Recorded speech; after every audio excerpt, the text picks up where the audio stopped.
Convido você a abrir sua Bíblia, Daniel, capítulo 7.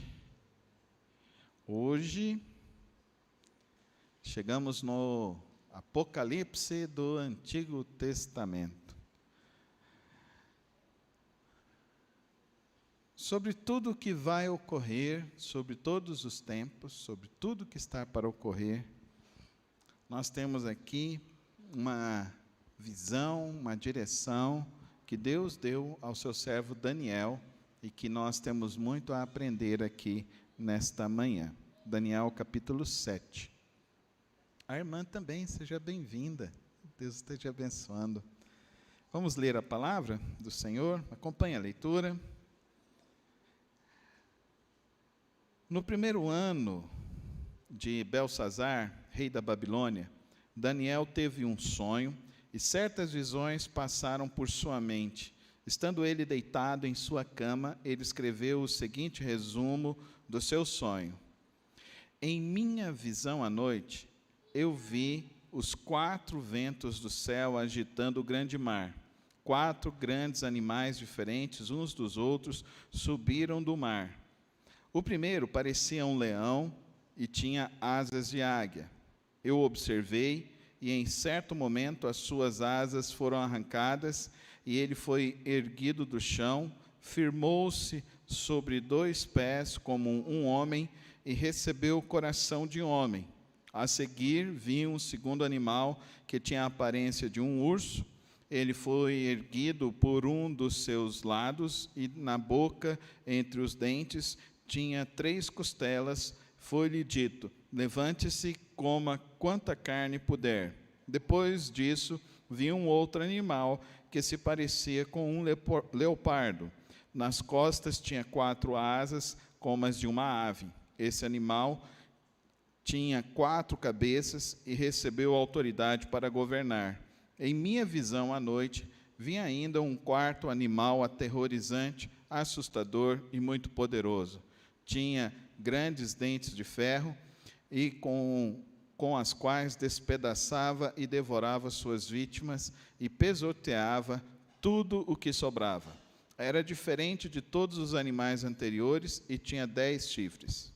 Enquanto eu considerava os chifres, vi um outro chifre pequeno que surgiu entre eles, e 3 dos primeiros chifres foram arrancados para dar lugar a ele. Esse chifre possuía olhos como os olhos de um homem e uma boca que falava com arrogância. Enquanto eu olhava, tronos foram colocados e um ancião se assentou. Sua veste era branca como a neve, o cabelo era branco como a lã, seu trono era envolto com fogo e as rodas do trono estavam em chamas. De diante dele saía um rio de fogo, milhares de milhares o serviam, milhões de milhões estavam diante dele. O tribunal iniciou o julgamento e os livros foram abertos. Continuei a observar, por causa das palavras arrogantes que o chifre falava. Fiquei olhando até que o animal foi morto e o seu corpo foi destruído e atirado no fogo. Dos outros animais foi retirada a autoridade, mas eles tiveram permissão para viver por um período de tempo. Em minha visão à noite, vi alguém semelhante a um filho do homem, vindo com as nuvens dos céus. Ele se aproximou do ancião e foi conduzido à sua presença. Ele recebeu autoridade, glória e reino. Todos os povos, nações e homens de todas as línguas o adoraram. Seu domínio é um domínio eterno que não acabará e o seu reino jamais será destruído. Eu, Daniel, fiquei agitado em meu espírito e as visões que passaram pela minha mente me aterrorizaram.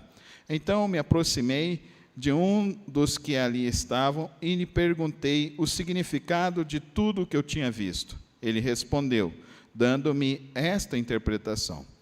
Os 4 grandes animais são 4 reinos que se levantarão na terra. Mas os santos do Altíssimo receberão o reino e o possuirão para sempre. Sim, para todo sempre. Então eu quis saber o significado do quarto animal, diferente de todos os outros e o mais aterrorizante, e em seus dentes de ferro e garras de bronze, o animal que despedaçava e devorava suas vítimas, e pisoteava tudo o que sobrava. Também quis saber sobre os 10 chifres da sua cabeça e sobre os outros chifres que surgiu para ocupar o lugar dos 3 chifres que caíram. O chifre que tinha olhos e uma boca que falava com arrogância. Enquanto eu observava, esse chifre guerreava contra os santos e os derrotava, até que o ancião veio e pronunciou a sentença a favor dos santos do Altíssimo. Chegou a hora de eles tomarem posse do reino. Ele me deu a seguinte explicação: o quarto animal é um quarto reino que aparecerá na terra. Será diferente de todos os outros reinos e devorará a terra inteira, despedaçando-a e pisoteando-a. Os 10 chifres são 10 reis que sairão desse reino. Depois deles, um outro rei se levantará e será diferente dos primeiros reis. Ele falará contra o Altíssimo, oprimirá os seus santos e tentará mudar os tempos e as leis. Os santos serão entregues nas mãos dele por um tempo, tempos e meio tempo. Mas o tribunal o julgará, e o seu poder lhe será tirado, e totalmente destruído para sempre. Então a soberania, o poder e a grandeza dos reinos que há debaixo de todo o céu serão entregues nas mãos dos santos, o povo do Altíssimo. O reino deles será um reino eterno, e todos os governantes o adorarão e lhe obedecerão. Esse é o fim da visão. Eu, Daniel, fiquei aterrorizado por causa dos meus pensamentos, e meu rosto empalideceu, mas guardei estas coisas comigo. Santo Deus, eterno Pai, abrimos Tua Santa Palavra, proclamamos nesta leitura, ó Deus, os Teus textos sagrados, e agora eu lhe rogo, ó Pai, que nossas mentes, nossos corações possam compreender o Teu querer, a Tua vontade. Dá-nos, ó Deus, a Tua santa iluminação, para que o nosso coração, a nossa mente, a nossa alma, nossa consciência e a nossa inconsciência possa se render ante aos Teus pés, ante a Tua palavra, ante ao Teu querer, para que possamos, ó Deus, ao sairmos daqui, vivermos a Tua santa vontade em nosso viver, em nossas famílias e por onde formos. Que nada venha impedir os nossos corações de compreender da Tua vontade. Que nada venha impedir, ó Deus, ou reter a Tua santa palavra, de promover, ó Deus, as mudanças que o Senhor deseja realizar em nós. Ajuda-nos, ó Deus, a termos a humildade e a compreensão de rendermos nossas vidas, ó Deus, à Tua palavra nesta hora. É assim que eu lhe rogo, no precioso nome de Cristo Jesus. Amém e amém. Todas as vezes que nós vemos uma visão da palavra de Deus, nós vemos justamente essa humildade daquele que a recebe. Nós vemos isso em Isaías, nós vemos isso em Moisés, nós vemos isso também com João. Todos eles se tornam humildes a receber uma visão que Deus está lhes dando. Muitas pessoas me perguntam assim: pastor, Deus fala através de sonhos e Deus fala através de visões? Sim, está aqui na Bíblia. Não falou? Sim ou não? Ele fala. Agora, não é isso que está acontecendo hoje. Eu tive um sonho, pastor, eu tive uma visão. Bem, se fosse alguém chegando para mim, contando o sonho de Daniel hoje, para mim, eu falaria: irmão, você deve ter comido um sanduíche depois das 10 horas da noite, e você viu essas coisas tudo maluca. A minha interpretação seria essa. Aqui é diferente, porque nós estamos falando de um homem que passou de uma experiência cada vez mais profunda com Deus, de um homem que cada vez mais está se aproximando do Senhor, o nosso Deus. Pastor, então Deus não dá essas visões hoje? Eu creio na palavra de Deus, como está registrado lá em 2 de Coríntios, capítulo 2, capítulo 3, verso 16. Toda a Escritura é inspirada por Deus e apta para levar a todo homem a toda boa vontade, a toda a vontade do Senhor. Então eu creio na palavra de Deus. Se vocês ouvirem as minhas palavras e guardarem os meus mandamentos, então vocês farão a vontade do Pai. Então, para mim, a nossa referência é a palavra de Deus. Eu preciso começar fazendo isso, queridos irmãos, porque nós estamos falando de um texto, e daqui a pouquinho alguém pode se sentir sugestionado, eu tive uma visão agora das coisas que vão acontecer.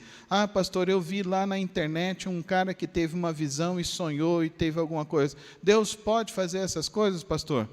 Pode, porque Deus é Deus, Ele faz da maneira como Ele quer, da forma como Ele agrada. Agora, nunca vai contrariar a palavra de Deus. Olha, eu estou orando por você, eu tive uma visão de Deus para você, que Deus vai fazer, Deus vai te abençoar nesse ano, vai ter uma grande negócio. Eu não preciso de falar que isso veio de Deus, tá bom, queridos irmãos? Isso é desejo humano, ninguém deseja um mal para a pessoa. Se a pessoa deseja um mal para a pessoa, nem crente não é verdade? A pessoa deseja um mal para a pessoa, aí tem gente que me fala assim, pastor, fulano falou que fulano vai morrer, porque teve uma visão de morte, e não sei o quê. Eu falei, essa pessoa está mais se aproximando, não está se aproximando de Deus. Você entendeu? Porque quem está se aproximando de Deus, ele vai falar que você precisa se aproximar de Deus, amém, irmãos? Essa, para mim, é a revelação que os nossos dias precisam. O que nós precisamos, de revelação que nós precisamos é aproxime-se mais de Deus. É isso que o povo de Deus precisa. Para mim, a grande revelação do ano de 2023 para Goiânia, para o estado de Goiás, para o Brasil e para o mundo é o povo de Deus precisa se aproximar mais de Deus. É isso que nós precisamos. Por isso que semana passada nós vimos então o valor da integridade de Daniel. Por isso que o texto nos levou a olhar o caráter de Daniel. Por isso que o texto nos levou a olhar a pessoa em particular que está recebendo uma revelação de Deus. É uma pessoa que não se corrompe por qualquer coisa.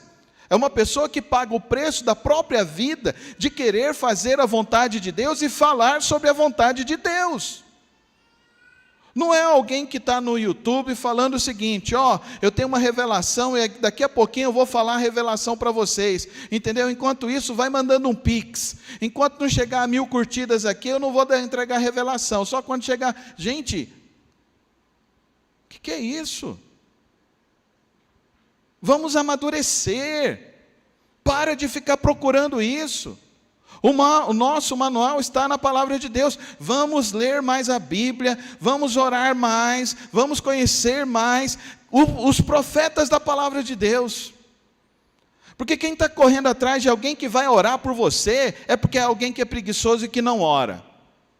Se alguém está procurando alguém, eu estou precisando de uma revelação, é alguém que não quer pagar o preço de ficar um dia jejuando para o Senhor.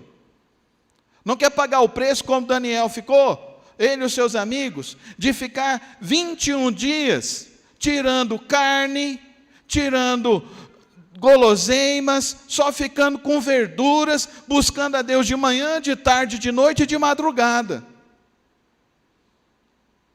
Então nós temos uma geração de crente preguiçoso, nós temos uma geração de crente que é consumista de McDonald's, e que quer essa mesma experiência de consumo do McDonald's, chega lá, pede, e chega na outra portinha, recebe, quer ter esse mesmo tipo de experiência com Deus. Na pandemia, eu vi drive-thru de oração. Crente não precisa de drive-thru de oração. Crente precisa colocar os seus joelhos no chão e orar. Crentes precisam chegar ali e pagar o preço de ser crente, de ser cristão, de levar a sério uma vida de oração. Querido irmão, minha pergunta para você nessa manhã, você está levando a sério a sua vida de oração? Você realmente leva isso a sério? Porque a gente hoje se aplica a tantas coisas, não é verdade?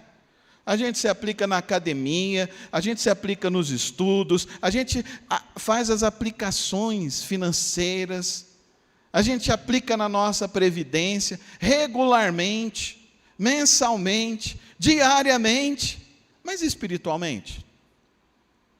Tem crente que vem na igreja só quando quer. Tem crente que só vem na igreja só no culto de ceia. Você quer ver o novo de Deus assim, irmão? Não vai acontecer. Tem uma triste informação para você, isso não vai acontecer. Porque o reino de Deus é para aqueles que o buscam de todo o coração. Buscar-me-eis e me achareis quando me buscardes de todo o vosso. A palavra de Deus não vai se contrariar.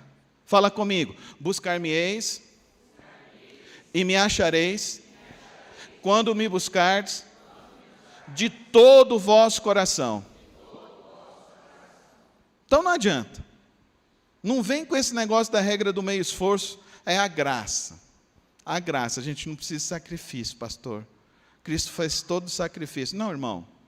Isso é desculpa de quem não quer ser crente verdadeiro. Daniel não queria ser um crente. Ele queria ser um crente além. Quantos aqui querem ser um crente além? Fala assim, eu quero ser um crente a mais. Que vai além. Vai além da superfície. Vai além. Então, antes de falar da profecia, eu precisava falar de quem está trazendo a profecia. Agora vamos falar da profecia. A profecia, então, nos diz que existe uma dimensão do que ele está dizendo, imediata. Existe também uma dimensão do que ele está dizendo, que está em aberto até os nossos dias. É o que a gente vê muitas pessoas falando, as 70 semanas de Daniel.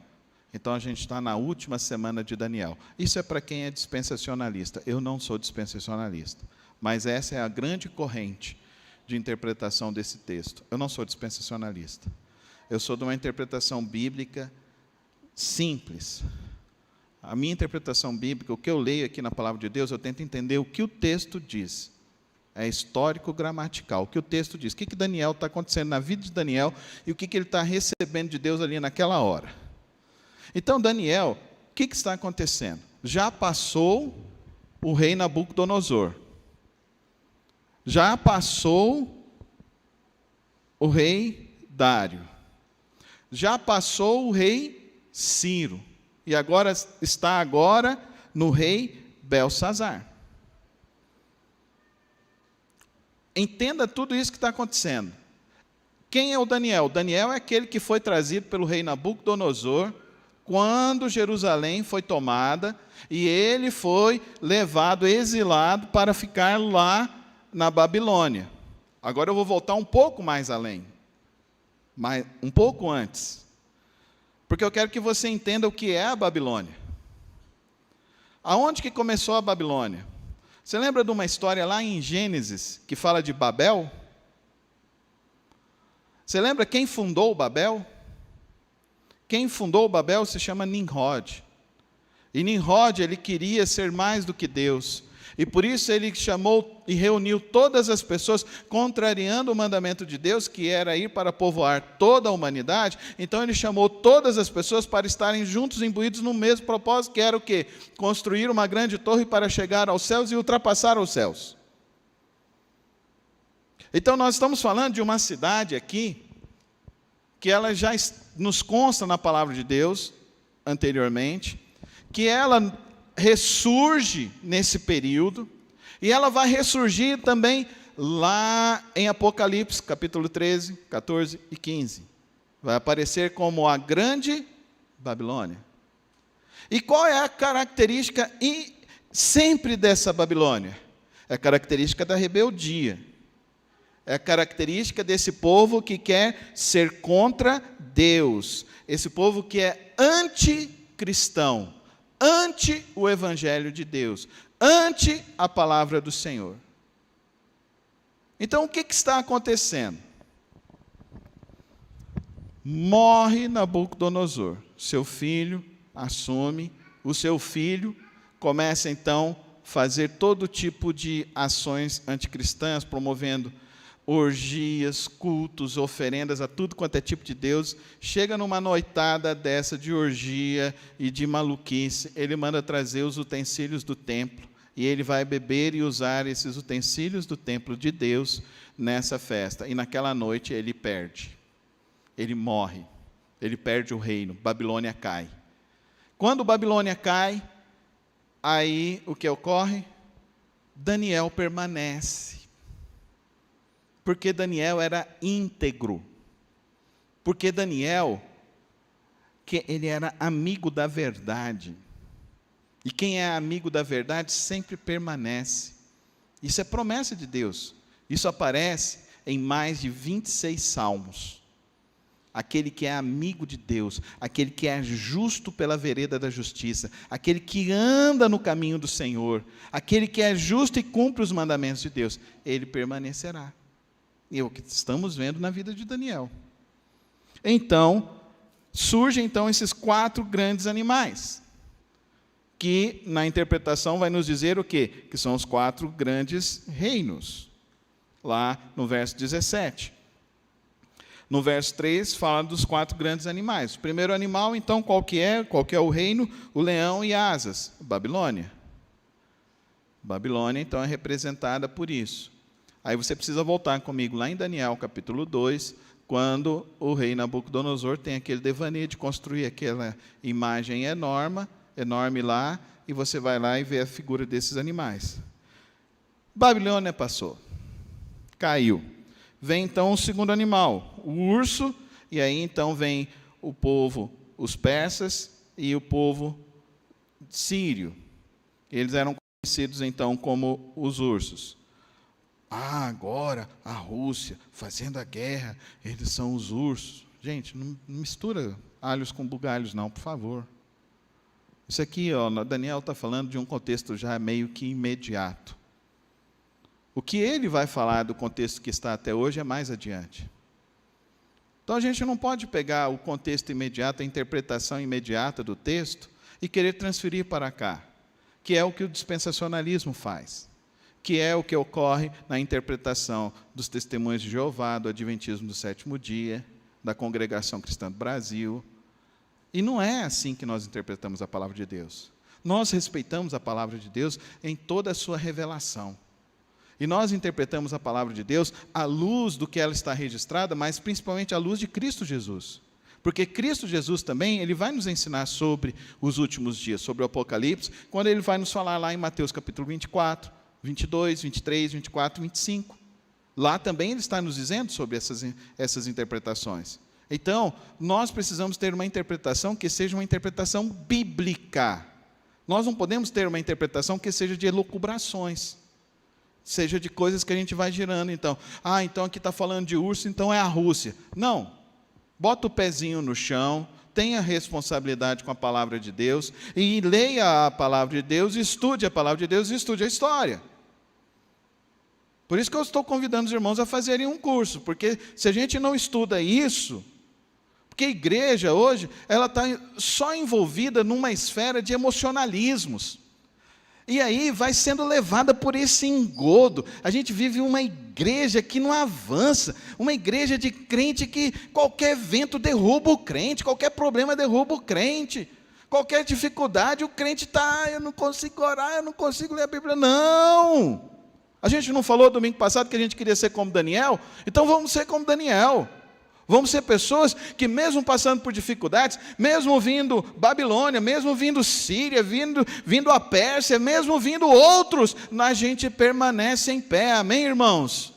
Eu não estou querendo uma igreja que seja a igreja de bambu, que qualquer ventinho balança. Eu quero uma igreja que seja aroeira. Você sabe o que é aroeira? Você já viu os postes que a gente tem até hoje aqui em Goiânia, que são de madeira? É aroeira. Aquilo ali é madeira que não acaba, cupim não come. Se cai um raio num poste desses de concreto, ele cai, mas se cai um raio na aroeira, ela vai queimar só a pontinha e vai ficar lá de pé. É esse tipo de crente que a gente precisa ser, crente da fibra e da estrutura de Daniel. Não é crente que é levado como bambu de qualquer lado para o outro, não.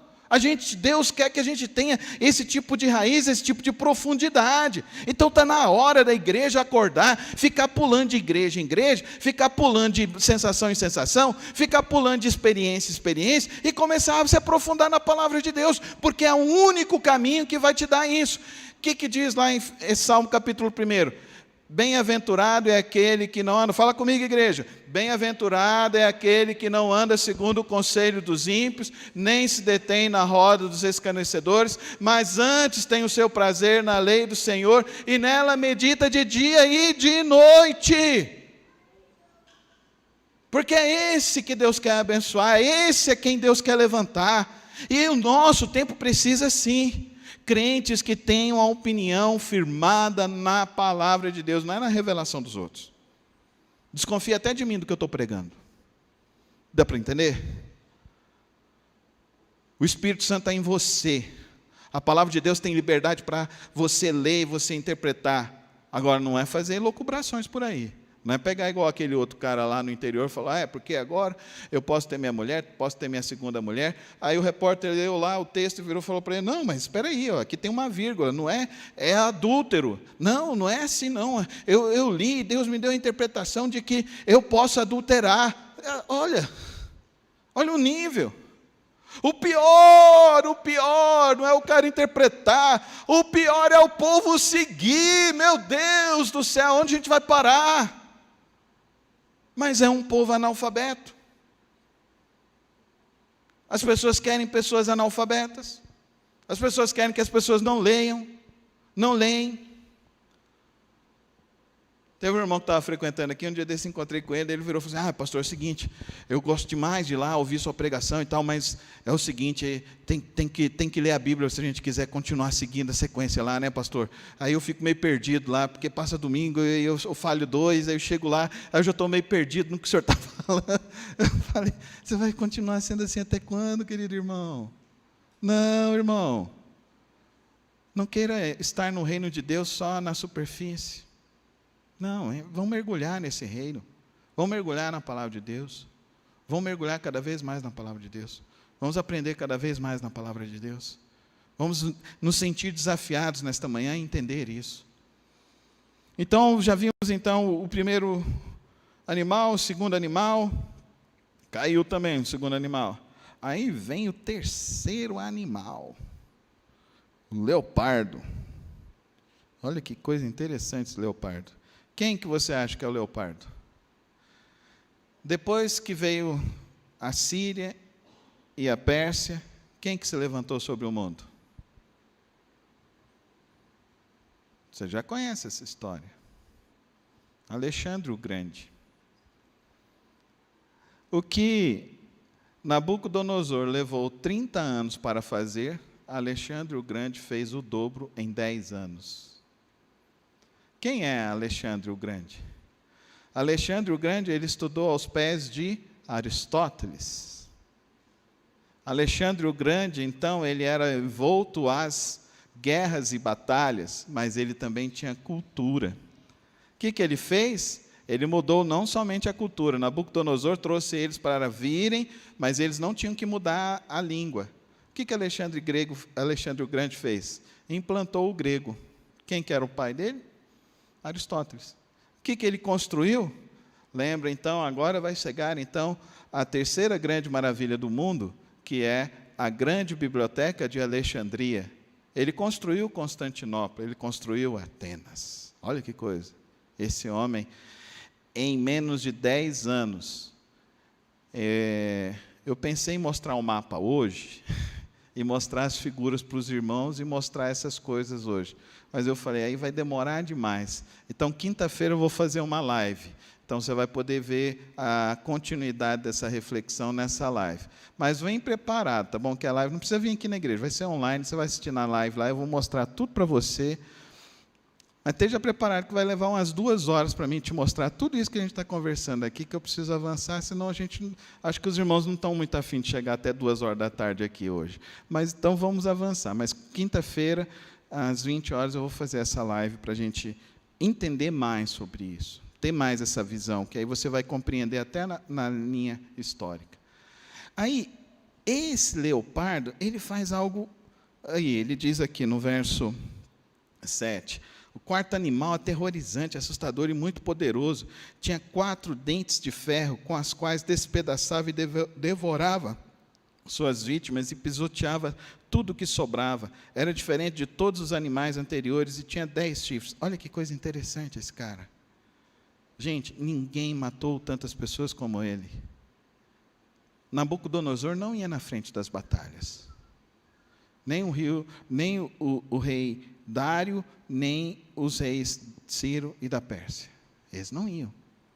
Alexandre o Grande, ele ia na frente da batalha.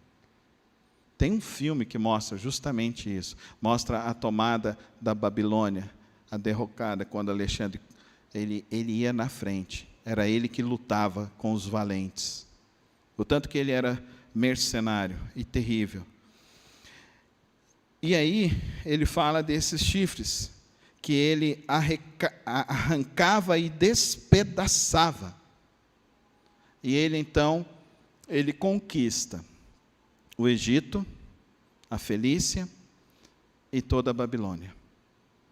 Ele consegue, então, chegar e manter o seu império. Ele morre precocemente, ele morre aos seus, se eu não me engano, 42 anos, se eu não estou enganado.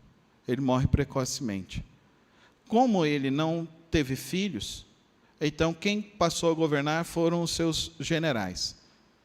Só que esses generais, então, antes, nesse período, em 10 anos, olha a revolução que esse cara fez. Ele mudou a cultura, ele estabeleceu uma cultura, ele estabeleceu um idioma, ele estabeleceu uma forma de ensino. Todas as crianças eram obrigadas a estudar. Isso que nós temos de sistema de educação que a gente vive hoje, levar os filhos para uma escola, é esse cara que estabeleceu, lá atrás, nesse período aqui, de Daniel.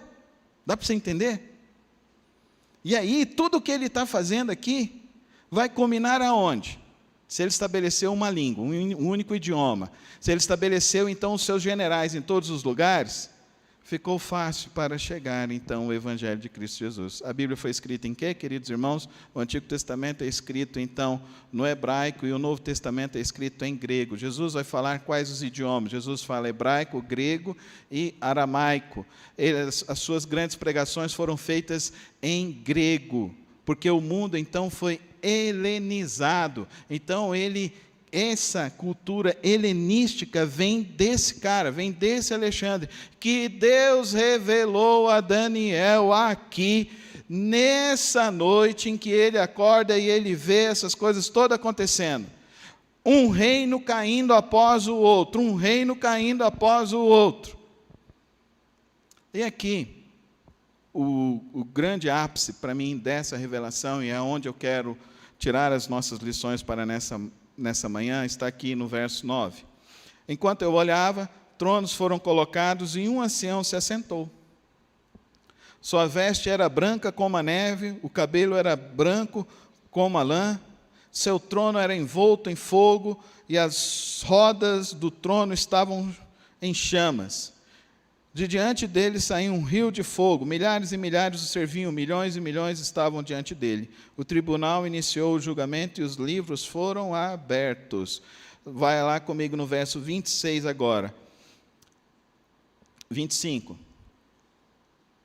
26. Mas o tribunal julgará e o seu poder lhe será tirado e totalmente destruído para sempre. Então a soberania, o poder e a grandeza dos reinos que há debaixo do céu serão entregues nas mãos dos santos do povo do Altíssimo. O reino dele será um reino eterno e todos os governantes o adorarão e o obedecerão. E aqui então Daniel segue, João vai seguir o mesmo exemplo de Daniel, quando ele vai compor o seu Apocalipse, e ele vai escrever lá em Apocalipse no capítulo 3, e ele vai dizer para nós que quem está no trono? Quem está no trono? O Cordeiro Santo de Deus. E que todos esses impérios, até mesmo esse pequeno chifre que vai se levantar e vai falar todas as blasfêmias, que vai perseguir todo o povo de Deus e que vai avançar com toda a sua cultura anticristã, com todo o seu pensamento anticristão, até esse será também julgado. Apocalipse capítulo 21. Eu não posso ir me aprofundando porque o tempo está correndo. Então, eu só estou dando essas pinceladas. A mensagem vai estar salva lá no nosso canal no YouTube. Você pode pegar para você estudar isso e pegar e fazer os paralelos com os textos que eu estou dizendo para vocês aqui nesta manhã. Quando João escreve, então, o seu livro de Apocalipse, ele faz questão de dizer o trono não é desocupado. Quem está no trono é Deus. Aqui, Daniel, ele fala por 3 vezes que ele teve uma visão e ele ficou agitado. E ele diz aqui no final: fiquei aterrorizado por causa dos meus pensamentos e meu rosto empalideceu, mas guardei essas coisas comigo. Quando nós olhamos para a terra, queridos irmãos, quando nós olhamos para o que está acontecendo e o que está acontecendo ao redor do mundo, o que nós estamos vendo ao redor do mundo? Impérios que continuam acontecendo, como foi Nabucodonosor, como foi Alexandre o Grande, como foi Belsazar, como foi Ciro, como foi Tiro. Esses governantes que querem dominar o mundo e querem conquistar o mundo. Nós vemos isso também acontecendo. Hoje no mundo já temos mais de 25 guerras acontecendo. Nós já estamos na iminência de um conflito mundial entre o Oriente e o Ocidente.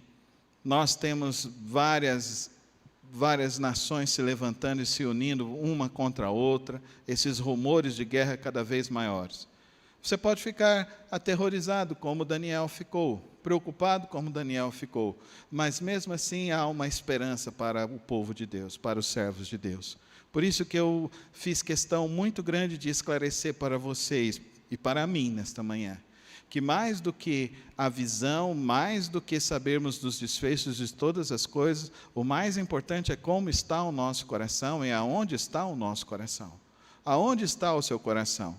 Se o teu coração está debaixo do céu, querido irmão, só turbulência, só dificuldades, só problemas. Mas se o teu coração está no céu, saiba que no céu há um Deus que está no trono. Ele reina para sempre. E os que são seus, um dia reinarão com Ele para todo sempre. Agora, nós aí entramos na questão do milênio. Quando que nós vamos reinar então, pastor?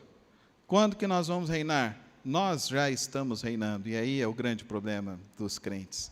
Porque os crentes estão esperando um milênio, ao invés de continuar e começar a reinar com Cristo hoje. O reino dele é eterno. O reino dele é para todo sempre. Lá, Colossenses, ele vai nos dizer que ele era a imagem e o mistério que estava escondido de todas as nações, agora se fez revelado, e o mistério era esse: Cristo em nós. Cristo está em nós. Quando Cristo estava com seus discípulos, ele fala: ficai aqui em Jerusalém para descer sobre vós o Espírito Santo. E quando o Espírito Santo desceu, Cristo está inaugurando um novo local. E agora esse local que nós chamamos, que nós somos então o templo de Deus, o templo do Espírito Santo de Deus. Cristo está em nós. E aqui o texto que está acontecendo, verso 27. Então a soberania, o poder, a grandeza dos reinos, o poder e a grandeza dos reinos que há embaixo dos céus, serão entregues nas mãos dos santos, o povo do Altíssimo. O reino deles será um reino eterno, e todos os governantes o adorarão e lhe obedecerão. E aí é o grande problema. É aquilo que João vai nos dizer. Abra a sua Bíblia lá, e esse texto é muito importante para você ficar bem cravado na sua vida. Palavra de Deus, 1 João, capítulo 3, versos 1 e 2. 1 de João.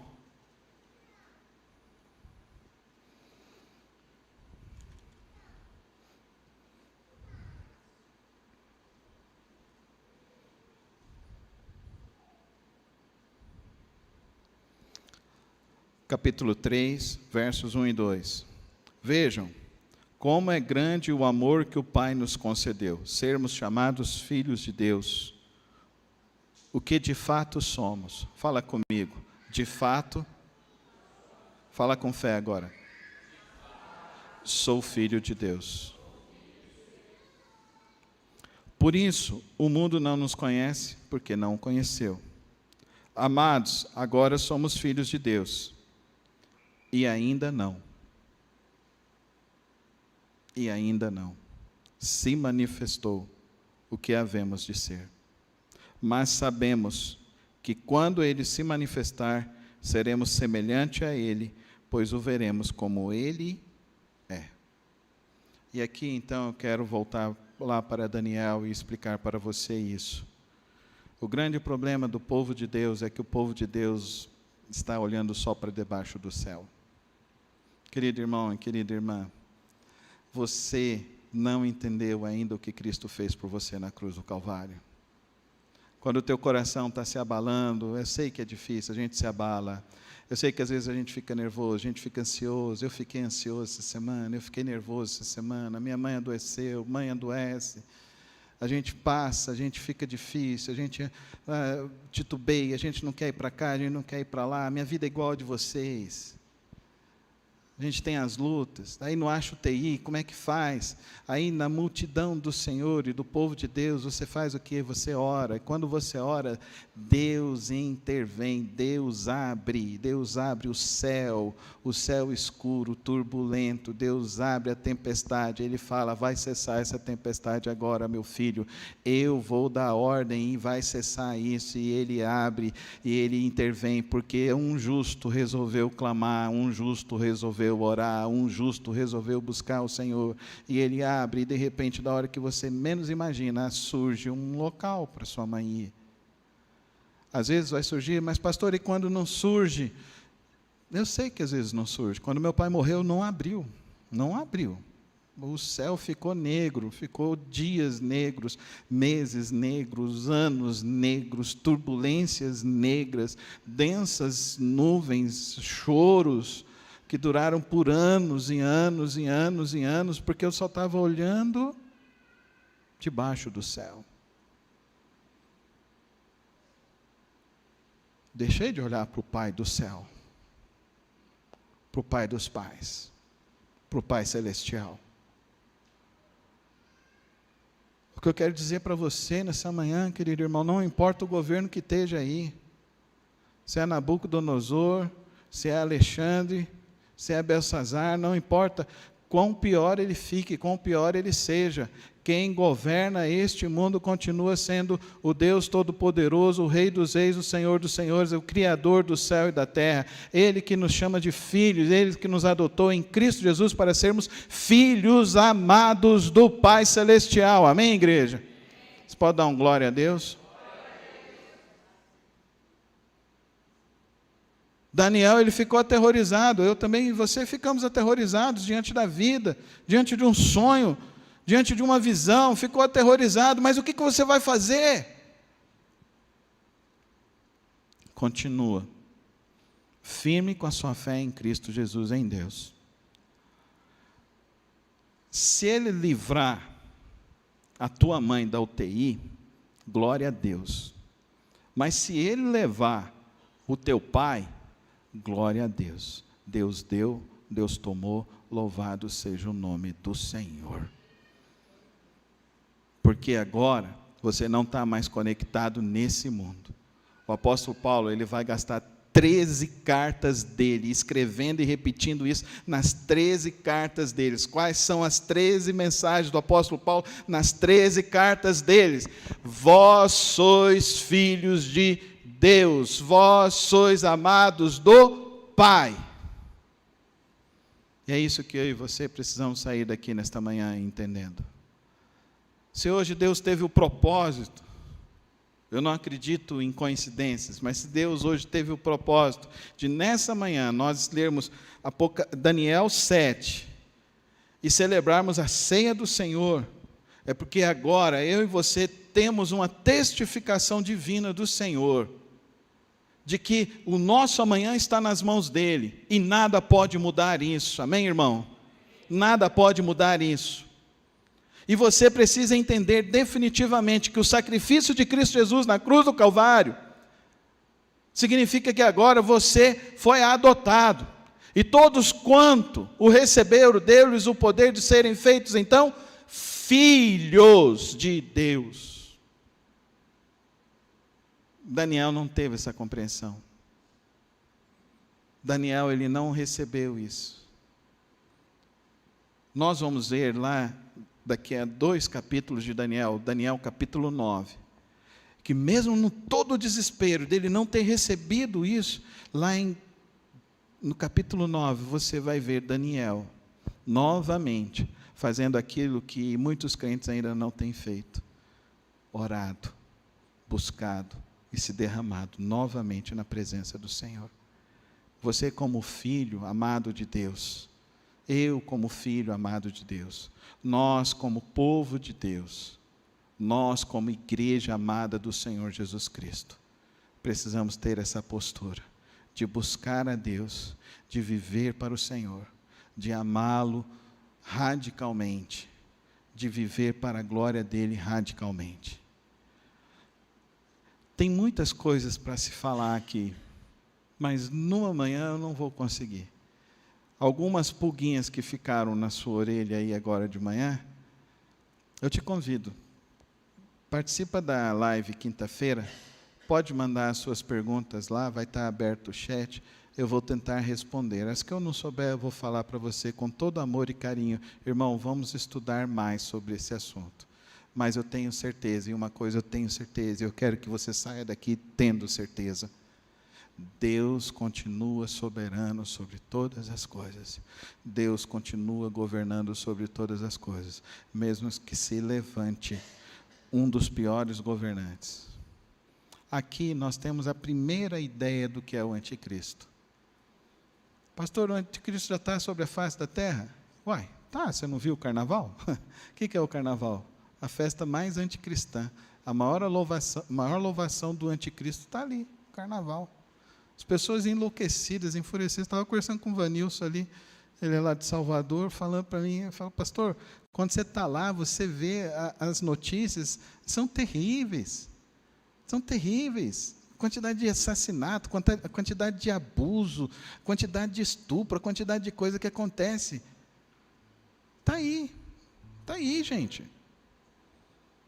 O anticristo vai nascer, vai não sei aonde, não sei de onde. Eu poderia falar muito mais, mas, gente, todas as vezes que você vê alguém falando que família é coisa do antiquado, permanecer casado é coisa do antiquada, isso é patriarcalismo, isso é anticristo, isso é filosofia anticristã. Está distante de Deus, é adorador de Satanás. Não tem outra coisa não, querido irmão, entenda isso. Nós somos povo escolhido de Deus, povo santo de Deus. Aqui ele vai falar que, olha, o mundo não vai amar a gente. Jesus disse isso, quando vos perseguires por amor do meu nome, alegrai-vos, porque é grande a alegria que vocês têm no céu. Então não fica querendo achar que o papel da igreja, a vitória da igreja é ser aplaudida nesse mundo. Aí eu falo para você o que Charles Spurgeon falou, isso no século XVI. Charles Spurgeon disse assim, quando a igreja é aplaudida pelo mundo é porque ela se afastou do seu Redentor. Não, querido irmão, a igreja sempre, quando se levantar, lembre-se sempre do exemplo de João Batista. João Batista se levantava para falar o quê? Está acontecendo pecado, está acontecendo adultério, está acontecendo corrupção, está acontecendo coisas erradas. Daniel se levanta para dizer o quê? Está acontecendo coisas erradas, está acontecendo, as pessoas estão se desviando de Deus. Olha, Nabucodonosor, a mão de Deus vai pesar sobre a sua vida. Esse é o discurso de Daniel, não é esse discurso, olha, vamos dar um jeitinho no seu pecado. Não, pecado é pecado, desde quando começou e até onde nós estamos. Um dia desse a pessoa perguntou, pastor, o senhor fala muito em pecado? Sim, todos os pecados destituídos foram da glória de Deus, e quem não prega sobre o pecado é o discurso do anticristo, porque quando nós anunciamos o pecado, nós anunciamos a morte vicária de Cristo Jesus na cruz do Calvário. Ele morreu para perdão dos nossos pecados. Entenda isso nessa manhã em nome de Jesus. Ele morreu para perdão dos seus pecados, dos meus pecados. Todos nós estávamos desviados, desgarrados, indo para o caminho das trevas, mas Deus nos deu a esperança, dando o seu Filho Jesus Cristo para a remissão dos nossos pecados, para perdão dos nossos pecados. Então em Cristo Jesus somos adotados para sermos filhos de Deus, com o perdão dos nossos pecados. Aleluia, igreja. Dá uma salva de palmas a Cristo Jesus. É Ele. É a Ele. Nossa vida está nas mãos dEle. Ao você sair daqui, eu não sei como vai ser a sua semana. Eu poderia falar assim, não vai acontecer problema nenhum. Não, se acontece na minha, eu vou falar para você que não vai acontecer na sua. Mas eu quero te dizer o seguinte, mesmo se a nuvem estiver escura, mesmo se a tempestade estiver muito negra, muito forte, o teu Redentor vive. E Ele resplandecerá sobre as trevas, com toda a glória, com todo o poder, para todo sempre. Então,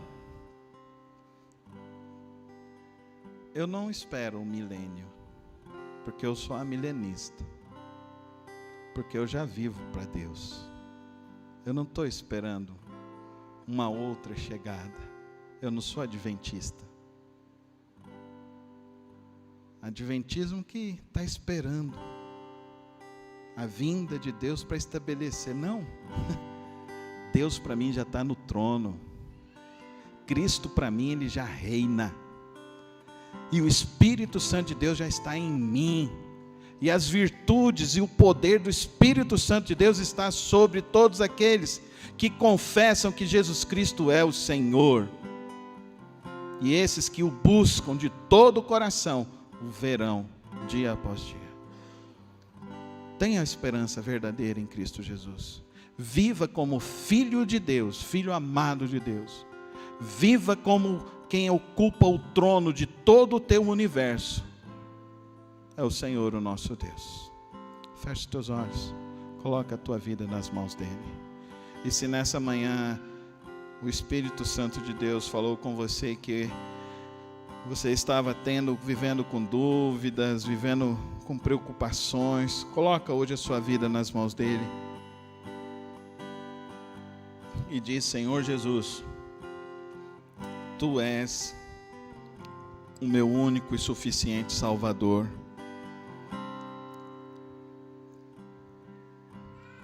Perdoa os meus pecados. Faz morada em mim.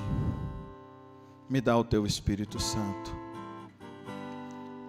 Eu quero ser feito filho de Deus nesta manhã. Eu quero ser filho amado de Deus. Se você fez essa oração agora nessa manhã, levante sua mão, eu quero orar por você. Amém. Amém. Ó Deus e Pai,